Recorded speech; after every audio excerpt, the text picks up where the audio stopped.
Hi everyone, and especially hello to the HP PGT Chemistry aspirants जो अभी बहुत ज़्यादा परेशान हो गए हैं इस चीज़ से कि एकदम से अभी सिलेबस चेंज कर दिया है और अभी तक हम प्रिपरेशन पुराने सिलेबस के अकॉर्डिंग कर रहे थे। अब क्या करेंगे, कैसे स्ट्रेटेजी रखेंगे, प्रिपरेशन खुद से करनी है या कोचिंग ज्वाइन करनी है या क्या करना है। तो वो कमेंट्स मेरे पास भी आए थे मेरे स्टूडेंट्स के, और वो उसको लेके गाइडेंस चाहते थे और ये साथ में चाहते थे कि मैं अपने चैनल के थ्रू कैसे उनकी हेल्प कर सकती हूँ।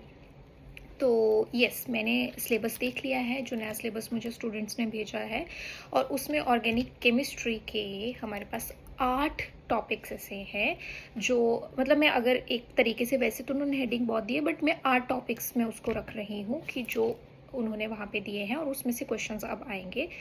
और देखने के बाद ये पता चलता है कि वो 8 टॉपिक्स हमारे पास जो हैं वो मास्टर लेवल के हैं, मतलब बेसिक भी हैं लेकिन एमएससी लेवल के हैं, नो डाउट उसमें।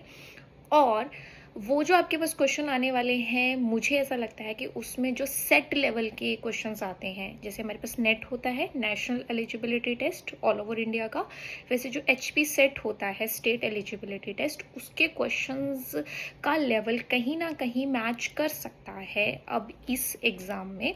ऐसा मुझे लग रहा है उस सिलेबस को देखते हुए, क्योंकि वो टॉपिक्स वैसे चूज़ किए गए हैं। तो यस, सबसे पहला टिप आप लोगों के लिए यही है कि जो सेट के प्रीवियस ईयर के पेपर हैं उसमें से इन टॉपिक्स के क्वेश्चंस को, प्रीवियस ईयर क्वेश्चंस को सॉल्व करना स्टार्ट कर देना। जैसे ही आपको लगेगा कि मेरा ये टॉपिक प्रिपेयर हो गया, तो उससे आपको थोड़ी सी हेल्प मिल जाएगी कि किस टाइप के क्वेश्चंस जो हैं इन टॉपिक्स में से पूछे जा सकते हैं, इन चैप्टर्स में से पूछे जा सकते हैं।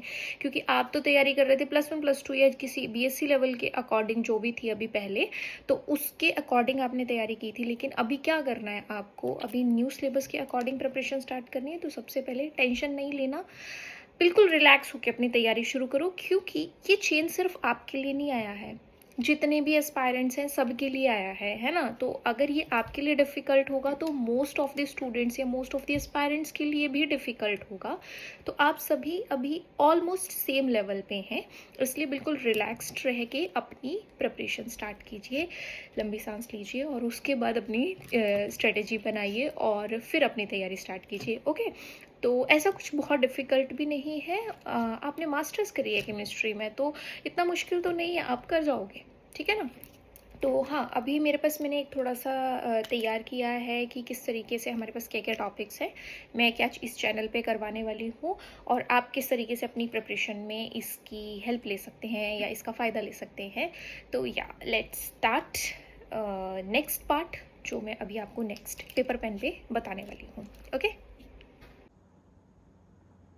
ओके, सो यहाँ पे हम बात कर रहे हैं HP BGT केमिस्ट्री की एग्ज़ाम के बारे में, जो HP गवर्नमेंट कंडक्ट करवाती है फॉर द टीचिंग जॉब्स।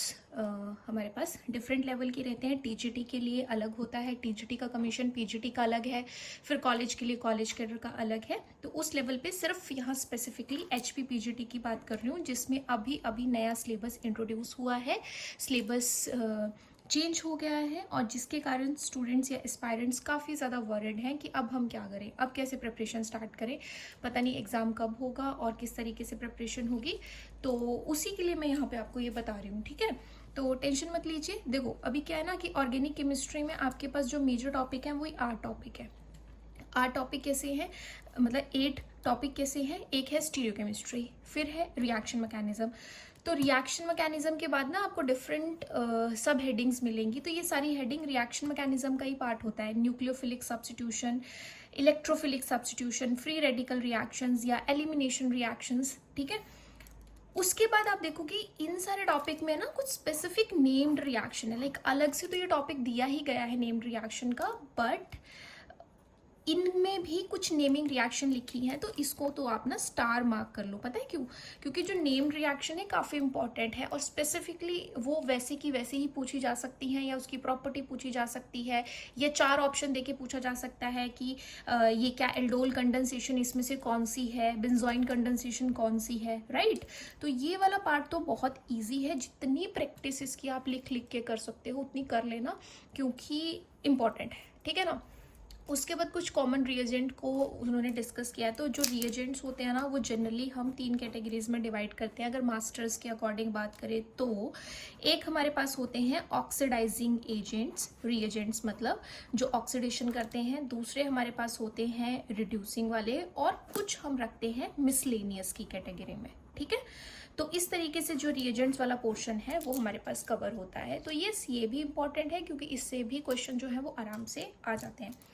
फिर बात करते हैं पेरिसाइक्लिक रिएक्शंस की, पेरिसाइक्लिक केमिस्ट्री की। तो ये हमारे पास सेट का टॉपिक भी होता है, नेट का टॉपिक भी होता है।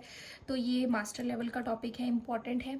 इजी क्वेश्चन आएंगे इसमें, ऐसा कुछ बहुत डिफिकल्ट नहीं होगा, तो डोंट वरी। उसके बाद जो नेक्स्ट टॉपिक है वो है ऑर्गेनिक स्पेक्ट्रोस्कोपी का। तो स्पेक्ट्रोस्कोपी में एक तो हम बात करते हैं एनएमआर की, न्यूक्लियर मैग्नेटिक रेजोनेंस की, और साथ में यूवी या आईआर की, ठीक है, जो हमारे पास यहाँ पे रहता है। फिर मास स्पेक्ट्रोस्कोपी भी आपके सिलेबस में इंट्रोड्यूस किया है, एंड साथ में लिया है फोटोकेमिस्ट्री। तो अगर मैं बोलूँ कि हाँ, जो नेट का सिलेबस होता है नेशनल एलिजिबिलिटी टेस्ट के लिए, क्या वो सारा यहाँ इंक्लूड किया है, तो आंसर है नो, ठीक है, सारा नहीं है। उसमें से जो काफ़ी इंपॉर्टेंट या वो टॉपिक्स होते हैं उन्हीं को इन्होंने इंक्लूड किया है, क्योंकि ऑब्वियस सी बात है और भी काफ़ी टॉपिक्स हैं। साथ में बीएड का भी इन्होंने 20 मार्क्स का ऐड किया है। तो यस, वो सारे टॉपिक को डाल के कुछ फ़ायदा भी नहीं था उसका। तो इन्हीं में से क्वेश्चंस आपके पास आएंगे, और ये टॉपिक्स आप बड़े आराम से तैयार कर सकते हो। हाँ, अगर आपके पास नेम्ड रिएक्शन का कोई क्वेश्चन आता है, प्योरली नेम्ड का, तो आप को किसी और टॉपिक के आने की ज़रूरत नहीं है, आप डायरेक्ट इसको कर सकते हो। किसी रिएजेंट का आता है, डायरेक्ट कर सकते हो। पेरिसाइक्लिक रिएक्शन का कहीं पे कोई लिंक नहीं है, आप इसके क्वेश्चन को अलग से कर सकते हो। स्पेक्ट्रोस्कोपी ज़्यादा किसी के साथ लिंक नहीं होती है। फोटोकेमिस्ट्री जो ऑर्गेनिक वाली है वो डिफरेंट रहती है। स्टीरियो केमिस्ट्री अपनी अलग रहेगी। हाँ, रिएक्शन मैकेनिज्म में होता है कि कुछ बेसिक कंसेप्ट और भी जीओसी के लाइक साथ में आप जो बेसिक कंसेप्ट होते हैं कि इलेक्ट्रोफाइल, न्यूक्लियोफाइल, कहाँ टैग करना है, कहाँ नहीं करना है, वो सब आपके पास इसमें पूछे जा सकते हैं, ठीक है। बट आपके लिए बहुत अच्छी बात है कि इन्होंने मेजरली टॉपिक्स ऐसे चूज किए हैं जो एक दूसरे के साथ इंटरलिंक्ड नहीं है। समझ रहे हो मेरी बात? तो अगर वो इंटरलिंक्ड नहीं है ना, तो ये आपके लिए बेनिफिट की बात है कि अगर आप कोई भी टॉपिक तैयार करते हो तो उसका डायरेक्ट क्वेश्चन आपको आ सकता है, जिसके लिए किसी तीसरे टॉपिक के आने की ज़रूरत नहीं है। So it's good for you. That's why मैं कह रही हूँ कि बिल्कुल पॉजिटिव अप्रोच के साथ आप अपनी तैयारी स्टार्ट कर सकते हो। टेंशन की बात नहीं है। अगर है भी तो अभी थोड़े टाइम के लिए उसको साइड कर दो, क्योंकि टेंशन से कोई काम कभी किसी का नहीं बना है। जो बनने वाला काम होगा वो भी बिगड़ गया है ना, सिंपल सी बात है। तो इसीलिए मैं आप लोगों को ये कह रही हूँ। चलो ठीक है, अभी अपने सिलेबस की बात होगी ना यहाँ पे क्लियर। अब मैं बताती हूँ कि मैं आपको इस मतलब जगह, इस चैनल पे क्या क्या टॉपिक जो है वो करवाने वाली हूँ।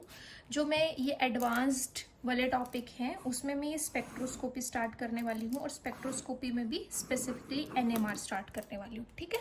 तो देखो, अभी अपना क्या है कि एनएमआर आपका इस चैनल से स्टार्ट हो गया। बाकी आप साथ में अपनी जो भी तैयारी कर रहे हो वो आपकी चल सकती है। अगर आप कहीं से कोचिंग ले रहे हो तो वो भी आपके पास है, क्योंकि जो हमारे पास टॉपिक्स हैं वो और भी हैं और सिलेबस में भी है। तो मैं आपको क्या सजेस्ट करूँगी कि जो एनएमआर की वीडियोस हैं उसको मिस बिल्कुल मत करना। अभी ट्यून्ड रहना बिल्कुल, और अपने फ्रेंड्स के साथ फर्दर शेयर भी करना। सब लोग सब्सक्राइब करें ताकि जैसे वीडियो अपलोड हो आप स्टार्ट कर दें पढ़ाई। और साथ में इसका क्या होगा कि मैं आपको थ्योरी तो करवाऊंगी, साथ में इसकी क्वेश्चन प्रैक्टिस भी करवाऊंगी। तो आपको प्रॉब्लम नहीं आएगी, आप सीख जाओगे कि कैसे एप्लीकेशन बेस्ड क्वेश्चन आते हैं, तो उनको हमने टैकल करना है, ठीक है। तो ये है मेरे पास यहाँ पे इसका survey. Okay, so I am back now. फिर से आपको मैं बताने के लिए, प्रॉपर गाइड करने के लिए, क्योंकि इसके बारे में मेरे को सबसे ज़्यादा रिक्वेस्ट्स आई हैं HPPGT के लिए। सो दैट्स वाई मैं इसको प्रायोरिटी पे लेके सबसे पहले वीडियो इसके बारे में बना रही हूँ। तो देखो, जैसे मैंने अभी आपको टॉपिक्स के बारे में बताया, तो मैंने बता दिया है कि मैं कौन सा टॉपिक आपके लिए स्टार्ट करने जा रही हूँ। तो सबसे पहला पॉइंट आपने क्या करना है, जो आपका सिलेबस है ना, गो थ्रू करो। जैसे मैंने ऑर्गेनिक केमिस्ट्री का बताया है, वैसे ही इनऑर्गेनिक का, फिजिकल का, या बीएड से रिलेटेड या बाकी कोई भी टॉपिक्स हैं उससे रिलेटेड आपको उसको इसी तरीके से समराइज़ करके पहले आपके पास होना चाहिए कि क्या क्या टॉपिक्स हमें करने हैं प्रिपेयर, क्या हमें आते हैं, किसके क्वेश्चन हम कर सकते हैं, किस पे अभी काम करने की ज़रूरत है। पहला पॉइंट। तो सिलेबस पे पहले प्रॉपर गो थ्रू करो और इसी तरीके से जैसे मैंने बना के दिखाया ना ऑर्गेनिक का, वैसे ही बाकी पार्ट का भी बनाओ।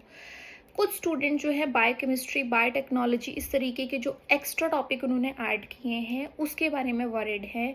तो उसके लिए तो मैं अभी एक ही बात बता सकती हूँ कि उसको थोड़ा साइड पे रखो। जो आपका बेस है, जो केमिस्ट्री या बीएड आपने करी है, जो आप कर सकते हो, जो आपने पढ़ा है, पहले उस पर फोकस करो। क्योंकि अगर वो बायोटेक्नोलॉजी या जो भी बायोकेम वाले टॉपिक आपके लिए डिफ़िकल्ट हैं, तो जिन्होंने बेसिक केमिस्ट्री में मास्टर करी है वो बाकी स्टूडेंट्स के लिए भी डिफ़िकल्ट होगा। समझ रहे हो? तो उसको आप देख सकते हो साइड बाय साइड। अगर आपको उसकी हेल्प मिलती है या उसके लिए प्रॉपर गाइडेंस मिलती है तो उसको, उसके भी कुछ पोर्शन को आप कहीं कर सकते हो। बट मेरी सलाह है कि सबसे पहले वो करो जो तुम्हें आता है अच्छे से। केमिस्ट्री को अपना पक्का करो कि उसके क्वेश्चंस गलत ना करके आओ, ठीक है? तो ये दूसरा पॉइंट है। तीसरा पॉइंट मैंने स्टार्टिंग में बताया था, फिर से बता रही हूँ कि मेरे को इस सिलेबस को देख के लग रहा है कि आपके क्वेश्चन का लेवल जो है वो सेट, SET है ना, जो नेट के लेवल का एग्जाम होता है सेट, उसके लेवल के क्वेश्चंस इसमें आ सकते हैं। तो प्लीज़ प्लीज़ जो प्रीवियस ईयर के क्वेश्चंस हैं सेट के, उनको इकट्ठा करो और इन टॉपिक्स को जैसे तैयार करोगे, इनके जो क्वेश्चंस उसमें प्रीवियस ईयर में आए हुए हैं उनकी प्रॉपर प्रैक्टिस करो, ताकि आपका माइंड पूरा प्रिपेयर हो सके इस चीज़ के लिए कि अब किस टाइप के क्वेश्चन हमारे पास आने वाले हैं, अगर इन टॉपिक्स को हम पढ़ते हैं तो इनसे क्या पूछा जाता है हमसे। एंड यस, अगेन कह रही हूँ, नेमिंग रिएक्शन को जितना लिख लिख के बार बार याद करोगे उतना वो याद रहेंगी, क्योंकि उसमें क्रैमिंग वाला पोर्शन ज़्यादा है, समझने वाला पोर्शन कम है। तो ऐसा मत करना कि अभी बहुत अच्छे से सारे याद कर लिए और जैसे एग्ज़ाम आया तो उसका रिवीजन नहीं किया, वो आपको कहीं भी हेल्प नहीं करेगा, ठीक है? दैट्स वाई नेमिंग रिएक्शन वाले पोर्शन को या रिएजेंट्स वाले पोर्शन को धीरे धीरे करके नो डाउट स्टार्ट कर दो उसकी तैयारी, लेकिन जब वो एग्ज़ाम आएगा तो उनको रिवाइज़ पक्का करना। अगर आपने उस टाइम उसको प्रॉपर रिवाइज़ नहीं किया तो चांसेस हैं कि आप गड़बड़ करके आओगे, मिक्स हो जाएंगे कंसेप्ट्स या गलत हो जाएगा कुछ, क्योंकि वो लर्निंग वाला पोर्शन है। तो ये मेरे कुछ टिप्स हैं जो आप अपने प्रिपरेशन के लिए यूज़ कर सकते हो, जो आपको हेल्प कर सकते हैं। एंड येस, आपके एग्ज़ाम के लिए जैसे मैंने बताया कि बाकी भी एडवांस लेवल की और भी जो क्वेरीज आई हैं उसमें भी स्पेक्ट्रोस्कोपी, बाकी कुछ एग्जाम से मास्टर कैडर का, लेक्चर कैडर का, मेरिटोरियस का या नेट का या सेट का, है ना, या आपका HP PGT का, तो उसके लिए ये यूज़फुल है। तो येस, नेक्स्ट वीडियो जो है या नेक्स्ट जो सीरीज़ है वो ऑर्गेनिक स्पेक्ट्रोस्कोपी में NMR की मैं स्टार्ट करने वाली हूँ। एंड या I wish you all the very best. अच्छे से प्रिपेयर कीजिए बिल्कुल पॉजिटिव माइंड के साथ, and you can do it, कर सकते हो, ठीक है? भरोसा रखो। चलो ओके, तो इसी मैसेज के साथ bye bye, take care and sayonara.